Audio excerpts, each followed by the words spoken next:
ओम श्री साईराम। मु कृष्णचंद्र शतपथी। आज पंचांग शुभाशुभ। आज अगस्ट मास 30 तारीख 2024 मसीहा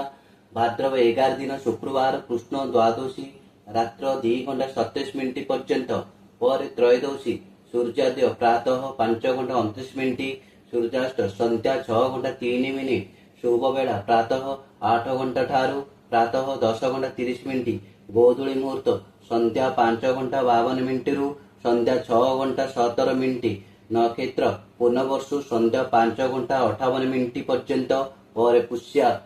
चंद्र राशि मिथुन दिवा 11 घंटा 36 मिनिट पर्यंत पर कर्कट राशि घात बार बिछा धनु मीन राशि व्यक्ति घात चंद्र कन्या राशि व्यक्ति दिवा 11 घंटा 36 मिनिट पर्यंत श्राद्ध कर्म द्वादशी श्राद्ध कर्म वर्जनीय खाद्य मसूर डाली